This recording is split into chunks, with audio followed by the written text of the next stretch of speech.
Hello, everyone, and welcome to today's CFP Education webinar. My name is Brad Saylor. I'm with Dalton Education, and I will be facilitating the session today. If you have any questions throughout the webinar, you're welcome to submit those via the chat function, and we'll follow up with those directly.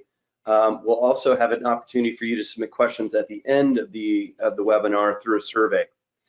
We are recording the session today, and so you'll get a recorded link after the webinar is done as well. To get started, I'd like to please introduce today's speaker, Dr. David Durr. David has been a certified financial planner for over 20 years. He's created 2 CFP board registered programs. Dr. Durr is also a CFA, has contributed to textbooks, and been published in many professional journals. He holds an endowment chair position in investment management at Murray State, where he oversees a $140 million portfolio. He has taught hundreds of classes and most importantly, helped thousands of people just like you earn their CFP certification. So with that, David, thank you very much for joining us today. Hey, thanks, Brad. I appreciate it. And by the way, those of you, I'm sure you're following the markets have been great lately, haven't they? And so since I gave Brad that information of 140 million, our portfolio is now up to like between 150, 155 million. So it's been a great market. Hey, I'm happy to be here, Brad. And Brad knows that I've been involved with financial planning education for a long time, but I've been involved with Dalton Education for a long time. In fact, much of my own professional development, and I can trace back 20 years or so to meeting a guy named Mike Dalton a long time ago. I've taught many courses throughout the country. I'm reminded that some of you actually may be from the Northeast. Sometimes when I teach in New York or if I teach in Boston, there's a look of panic that goes through the room when I start talking. And I always have to tell people, listen, I promise you I'm smarter than I sound. This sophisticated accent that you hear was born in Louisiana. I grew up in Texas. I currently live in Kentucky. I've spent a tremendous amount of time in Tennessee, so all I can say is I just can't help it. But I have been involved with financial planning education probably since 1999. And, you know, at the end of my financial planning education life, if there were a financial planning cemetery and a financial planning tombstone, I would want it to say on my tombstone that David helped thousands of people, countless people, make really good decisions that had a positive impact on their life.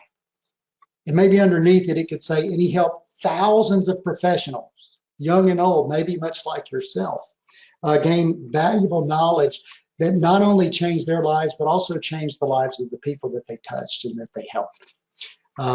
Let me really kind of start today by saying congratulations on being here. I think it's great that you're here.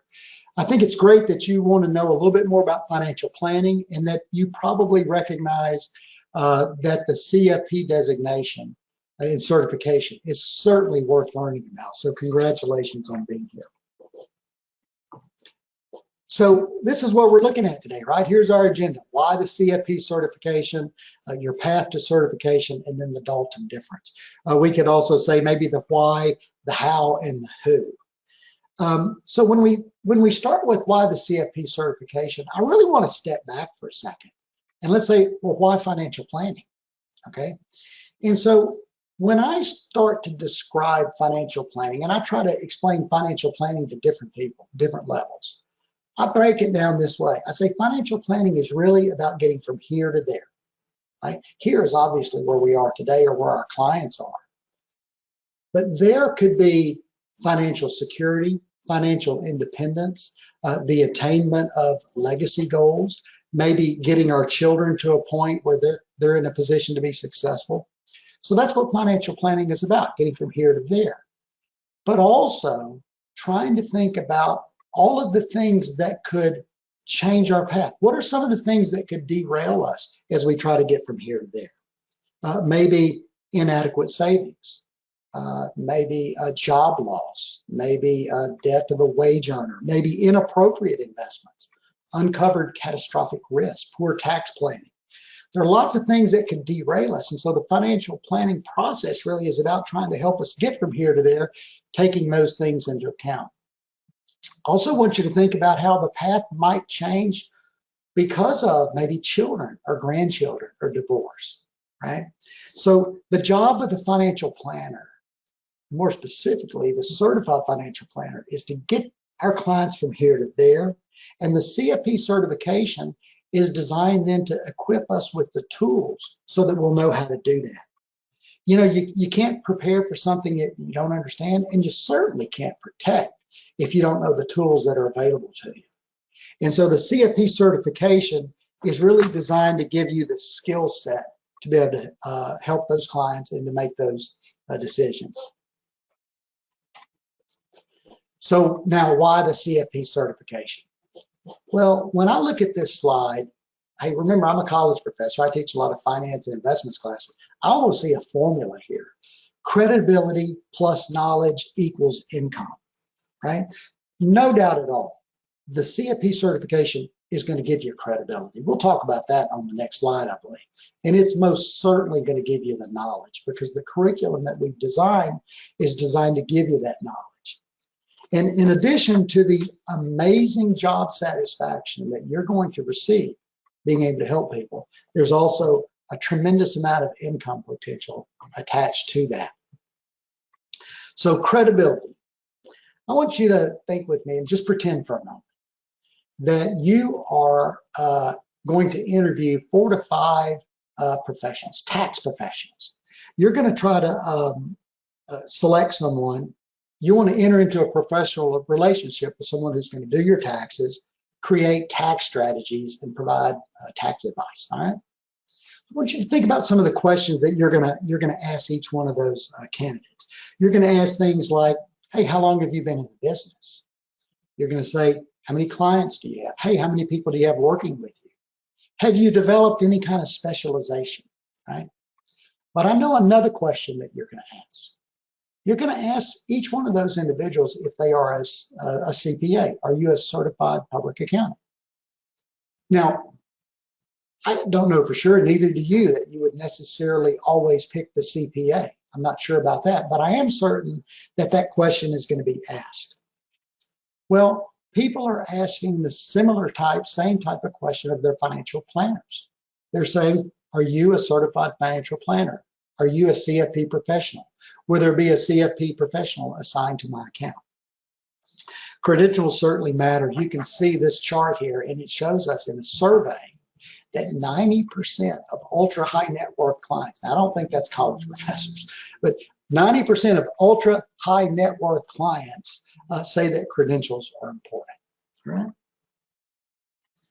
So how about knowledge? Well, I think I'm kind of in the knowledge business. I'm a college professor, but I think that financial planners are in the knowledge business too. Just as it's my job to educate students, it's your job as a financial planner to educate clients. You need to educate them, to empower them to be able to make good decisions for themselves. You don't need to be making those decisions for them. People need to have the knowledge to be able to make those decisions. And I will tell you something I've learned in my several years of teaching experience is you truly cannot teach something unless you understand it. And as a financial planner, you're not going to be able to teach them. You're not going to be able to help them unless you have the knowledge to be able to help them. So let's, again, just think for a moment, where does knowledge come from? Well, knowledge can come from time, and it can come from experience on certain things. You know, there are certain things that you could, and this is not to mean, meant to demean any type of career path someone may have taken, but there are certain things that you can probably learn by watching. I think landscaping might be one of those. You can watch, you can see what people do, you can see how they trim certain things. Maybe some level of plumbing, maybe doing some really easy fixing leaky pipes or something, maybe even small engine repair for all I know. But I can tell you financial planning is not one of those. I would not want someone that learned through watching, will learn through osmosis, right, to help me create a financial plan, a comprehensive financial plan. Knowledge also comes not only from time and experience, but it also comes from a commitment to education, to learning, which is what we'll talk about in a moment when we talk about our curriculum. Okay. So this is really a really good graphic, I think. if you'll notice, we've got the number of years of experience right there where, I guess where the odometer is, number of years of experience, and you see we've got a scale that's going to show us assets under management. And in the middle, we see how the lack of knowledge is maybe going to hold us back at some point, and how having gained the knowledge through the CFP process is going to help us grow. So this is pretty standard, isn't it, of what we might expect to see with someone who has very few years of experience. There's no shame in this. We all have to start somewhere. Maybe this is someone who's just graduated from college or taken their first job. Maybe this is someone who is looking at a possible career change. And so certainly you wouldn't expect someone with very little experience to have very many assets under management. Early on, though, you don't really have the knowledge. If you don't have the experience, you probably lack a lot of knowledge. Over time, as you go from 2 years to 3 years, you see we still lack some knowledge, but we're able to still pick up some assets under management. That's called hard work. That's called marketing. That's called networking, right? And so the lack of knowledge, yeah, we're still able to build. But at some point, as we get into 4 years, if you'll notice, we went from 2 years to 4 years to 6. Our assets under management did not grow very significantly. And at some point, our lack of knowledge is probably going to impede our ability not only to grow, but we might lose clients. Hey, our clients are becoming more sophisticated. You know, maybe early on you were helping them with mutual funds. Maybe you were helping them with maybe a little bit of insurance. But as they become older and more sophisticated, their needs become more sophisticated. They're going to need help with 529 plans or some other education planning and education funding. They may need help with some more sophisticated tax strategies or insurance strategies or estate planning strategies. And so without that lack of knowledge, we're going to lose clients. They're going to go to someone who does have that knowledge. But as we get the CFP, as we make that commitment to education, look at this, our years of experience are increasing, our assets under management are increasing. Hey, there's two sources, isn't there, of our assets under management increasing. Number one, we're gaining more clients, of course, but we may be getting more business from our existing clients. Right? So we see there's a direct correlation here. Now, what about income? Now, we saw assets under management. Does that truly translate into income?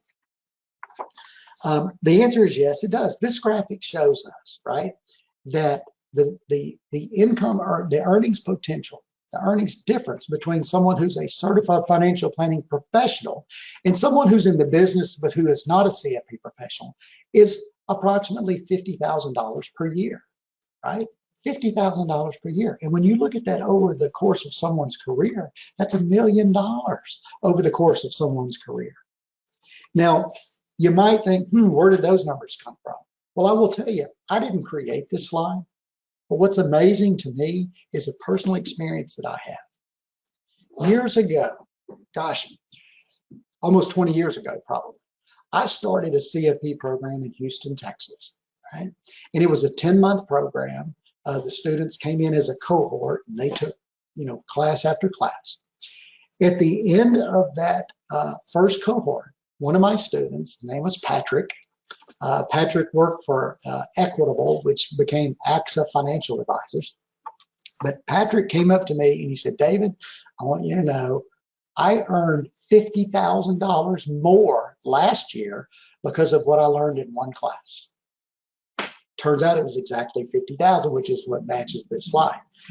And I said, oh, was it my investments class, Patrick? And he said, no, actually it wasn't. It was the estate planning class. But what he learned was a lot of tools. It wasn't just sales tools that he went out and started he was able to help his clients, protect his clients, get from here to there, thinking about all the things that could happen along the way. And he was able to make a lot of income because of it. Right? So that's why the CFP. Now let's talk about how do we get there, right? What's the path to certification? The CFP board sometimes refers to this as the 4 E's, right? Because each one of the 4 steps starts with the letter E: education, experience, ethics, and exam. Okay, so we start with education. We've got a great curriculum. We'll see another slide on it in a minute.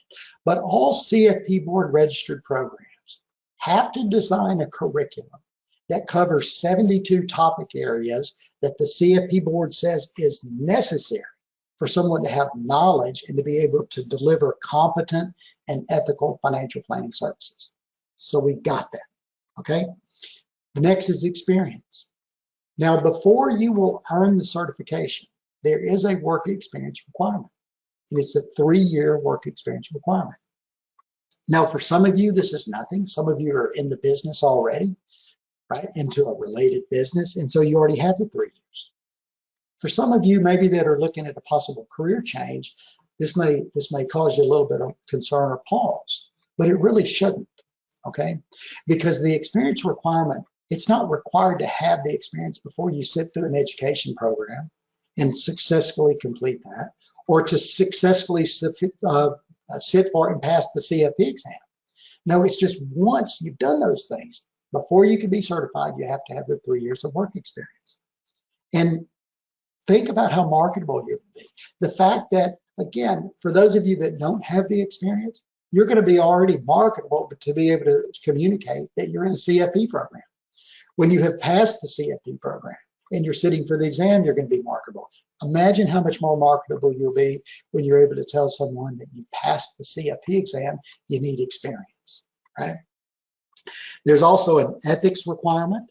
The CFP board has a very stringent code of ethics, and they require all CFP certificates to sign the statement that they're going to adhere to the board's code of ethics. And then there's the exam, the comprehensive exam that we'll talk about in just a moment. Okay.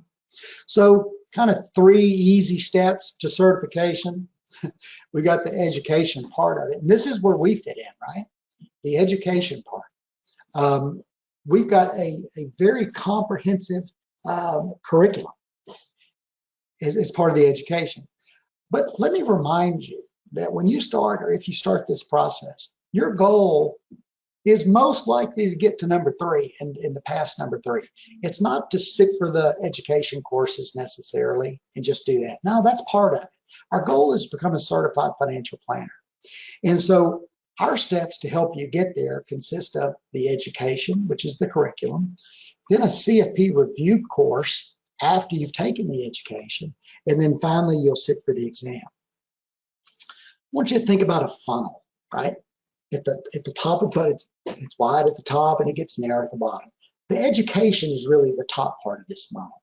I mean, we're covering all of the 72 topic areas that the board says you need to know to be able to have the knowledge and the ability to deliver competent financial planning advice and ethical financial planning advice. So we cover it all. And by the way, our course work, it's not exam focused. That's not what the board wants us to do. They want you to have that knowledge. Once you've got that knowledge, we come to the review. That's where we start really prepping you to be so that you'll be successful on the exam. Right? We're going to cover those topic areas that are historically and most likely to be tested on the exam. And finally, we come then down to the exam itself, which we'll see the number of, I think it's 170 questions. So we've gone from 72 topic areas to fewer topic areas that are most likely to be tested. And then finally, we come down to the exam, which is 170 multiple choice questions. Our comprehensive curriculum. I really do love this slide, all right? And the reason I do is it reminds me every single time that there's not a person that you're going to meet today or tomorrow, I should say an adult, today or tomorrow or for the rest of your life that doesn't already have a financial planning need, at least one. And everybody you meet on the planet at one time is going to have a financial planning need. Right? Even the wealthiest people that we read about in the newspaper, right? The billionaires, the billionaire club. No, they're probably not worried about insurance, and they're probably not worried about retirement. If there's anything that keeps them up at night, it's probably estate planning. How can they pass on their wealth to future generations without the death tax, estate tax, taking a big chunk out of it? All of these things, fundamentals of financial planning, insurance, this is what the test covers. In fact, about that first class, fundamentals of financial planning, it's about 30%. About 30% of the exam comes from fundamentals of financial planning. Business cycle, education, funding, basic time value of money, monetary policy, fiscal policy, emergency fund ratios, etc. We'll cover that. We move on into insurance and risk management. That's about 12% of the exam. Investment planning is 17% approximately. Taxes about 12%. Retirement savings, income planning about 17%. And estate planning is about 12%. And we're going to guide you through these courses. We're going to guide you through this curriculum. And this is where you're developing that toolkit. So let's talk about the exam. It is a comprehensive exam. The exams are given 3 periods in the year. Exams in March, July, and November. 170 multiple choice questions that includes in there 3 to 4 case studies. The exam, it's a 6-hour exam. You have 6 hours to take this exam. And it's a very integrated, it's integrated questions. It's not like you have a section on insurance and a section on taxes. It's real life. It's just like if somebody walked into your office, they're probably not going to have just one need. They're all integrated. And that's what the exam is like. That's what those mini case studies are like. And I don't want you to stress because you'll be prepared when it comes time to take the exam. The Dalton difference. We talked about, the what and the how. Well, this is the who and why Dalton. And you can see the check marks over here. Our program, our test bank has been designed by professionals that have served on the CFP Board Council of Examiners. Okay, we have really good teachers, and you know what? Again, a good teacher is someone that not only has and possesses the knowledge, but you've got to have the ability to convey it to someone else. Okay, and that's what we have here. We have very prestigious university partners, as you see, and we'll talk more about it. But we've got a money-back guarantee. And we've got an extremely high pass rate.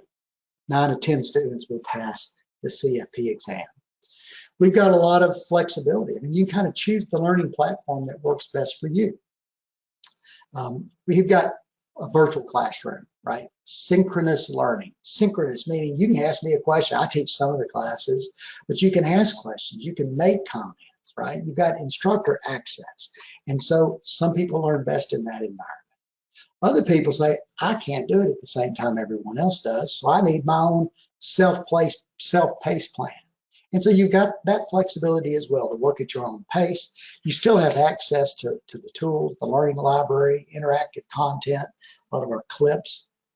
We really do have a very good program. In fact, we're so confident in our program, in our curriculum, in the design, in our process, in our platform, in our ability to teach and convey the information, that we're sure you're going to be successful. We offer the only money back guaranteed to pass option in the business. That's tuition, that's fees, that's books. That's our promise to you. That's our guarantee to you, guaranteed to pass option. There are about 90,000 certified financial planning professionals. Dalton, in one form or fashion, has helped train about half, either through the CFP reviews that we do, the CFP curriculum, the CFP review materials, the flashcard, the learning tools, the textbooks that Dalton has written, that programs use around the country. At least 45,000 of the 90,000 have used some form of our materials to be successful. Each CFP board registered program has to be associated with a university, with a 4-year educational institution. And Dalton has partnered with some of the finest programs in the country. It's very prestigious. And by the way, when these programs become registered, Dalton registers these programs, it's not one and done. It's not like, oh, good, they got the certification, now they can offer it, and they're never going to change their curriculum. Each one of these programs has to be fully